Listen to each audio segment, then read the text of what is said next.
Hey there, it's Linda, and you are very welcome to the Corporate Camp podcast. Whether you are listening on your favorite platform or you are watching on YouTube, you are so welcome.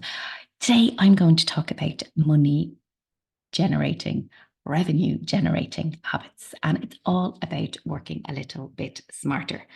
You know, I love to talk about productivity. I love to talk about increasing our productivity. But what is the point in increasing our productivity on something that is not making us any money? So we can paddle our little webbed feet like little ducks gliding across a pond. And if we are not making any money from what we're doing, it really is addressing what is the point. And it's such, I have a couple of useful tools actually. Our my habit matrix is the momentum matrix, which is really interesting because it looks at our personal and professional habits and what is working for you and what is not working for you. And it really kind of addresses, I do this once a month, and it really addresses are you spending your time being a busy fool, essentially? You know, is there something that you could be doing better for you and better for your business? As far as our revenue generating habits are concerned, I focus in on 5 of them, and 5 of them are so important to really creating that momentum for moving your business forward, really creating that momentum to making money in your business, and really creating that space where you are PRing your business without feeling salesy, if that makes any sense. So I have 5 as I have said. The first of them is effective time management. So it's really looking at our time management very efficiently and effectively, because we can time manage like so good. We can time block, we can have our planner. I use my Winning the Week 52-week digital planning system. We can have that time block in. But if we haven't given ourselves enough time, we're going to get stressed. If we have given ourselves a time block in something that is a bit fluffy, is, you know, a Canva template, when actually we could be picking up the phone and actually following up on a lead that we got the previous week. It's making sure that the things that are in our diary are leading somewhere. It's you know, a social media template or a social media post, that's all well and good. That will lead somewhere. But sometimes we spend a lot more time on those fluffy things rather than the things where we should be making money. Another thing with our time management is understanding what we can do for our business and understanding what other people can do for our business. And this comes down to how much you are worth, how much smarts you have in all aspects of your business. So is it better that you are ringing and following up on leads than making changes on your website that possibly a website developer could make or a VA could make? Is it better that you know your worth and you know that creating that course or creating that one to many or creating that one to one space for your clients is better than using your time to create a social media post that you might not necessarily need to create? What we want to do is we want to focus in on our high impact tasks. We want to be able to delegate to others. And I think sometimes as solopreneurs and as people who, you know, if you're a teaching a class, or if you are a coach and you're doing maybe 1 or 2 one-to-one clients a day, they are our high impact class, and that's really, they're amazing.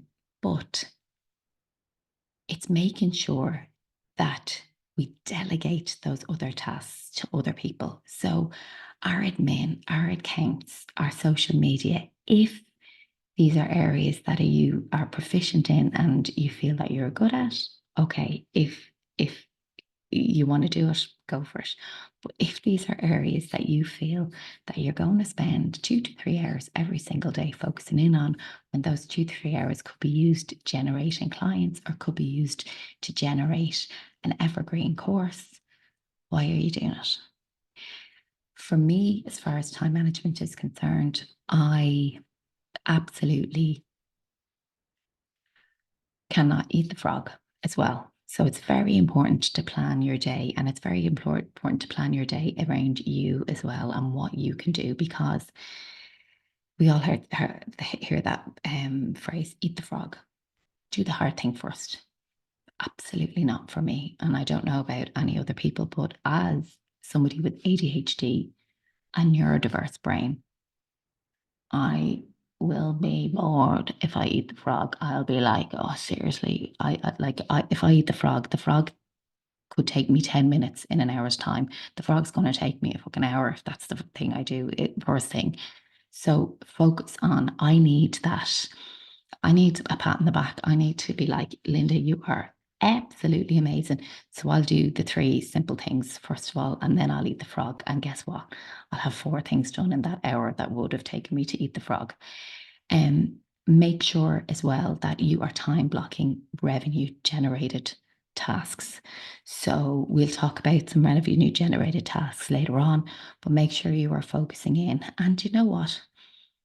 Put in a euro sign, put in a dollar sign, and maybe highlight them in, as I say, in my 52-week win in the week planning system. Highlight in green the revenue generated tasks, because maybe you will zone in on them and do them first. So, number 1, effective time management. Number 2, investing in you and investing in your business. Huge, huge. I'm going to have so many people on such different life cycles of their journey. And the people at the very start of their life cycle, the ones who are saying, I don't have enough money, the ones who are saying, yeah, but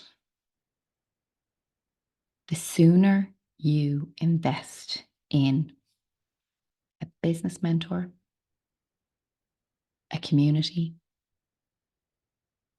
a life coach, a space where you are going to grow, the better.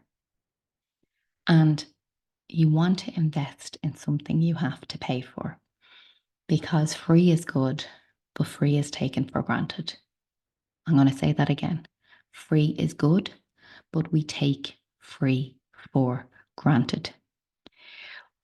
When we invest in us, it allows us to meet people that are better at the job than us, the career than us. It allows us to be in spaces, this in particular when we're networking, but if we join any business groups, it allows us to be in spaces with people 10, 12, 100 steps ahead of us, but also it allows us to be in spaces where people are behind us as well. And I don't know about you, but I've been in spaces where the people that are in front of me do not want to grab and take your hand. They don't want to bring you with. But I'm telling you, I am one of those people that I'm going to be grabbing the people behind me. And that's what space that you want to be in. Making sure that not only is your hand being held from the front, but you are holding somebody's hand from the back as well. We also want to be in these spaces to see what's happening. For instance, ChatGPT. Did we know that ChatGPT 4 is free at the moment? It's knowing things that have advanced. ChatGPT 4 has so much functionality, but guess what? You had to pay for it. And now you don't have to pay for it. So there's so much evolution going on, really quick evolution, that if you're by yourself at home and you're working on your business and you're focused on your business, you mightn't find out that piece of information unless you're listening to a podcast, unless you're reading a book, unless you're staying up to date with things that are happening for your business. And what this does for us as well, it's all about being able to offer something different to the customer and allowing you to evolve and maybe pivot a little slightly. Maybe pivot your service a little slightly to meet customer demands. So just honestly, just paying money for your business acumen to help you deal with whatever is going on upstairs. Seriously, I'm talking about therapy. If you have trauma that you haven't dealt with, I talk about my 5 habits all the time. I talk about drinking water. I talk about moving with joy. I talk about gratitude. I talk about letting go. And my letting go is very, very simple. I'm talking about letting go of thoughts. I'm talking about letting go of things. I'm talking about letting go of people that don't serve us. I'm not talking about letting go of childhood trauma or, acquired trauma. That is something for the big guns. That is something that you need to focus on for you and you need to get help with. So, really remembering that investing in you and your mental health and your well being is also going to help your business as well. I am going to leave it for here. That is 2 out of our 5. The number 3 is creating a pick me list or a me list. Number 4 is consistency and consistency across the social media platform that suits you. So honestly, there is a vast amount of social media platforms out there. And if you are on one that isn't suiting you, get off it and focus on the one that is, making you money and nurturing your own real estate. We're going to talk about that next time. Thanks, Emil, for joining me for part 1 of your 5 revenue generating habits. I'll see you on the other side.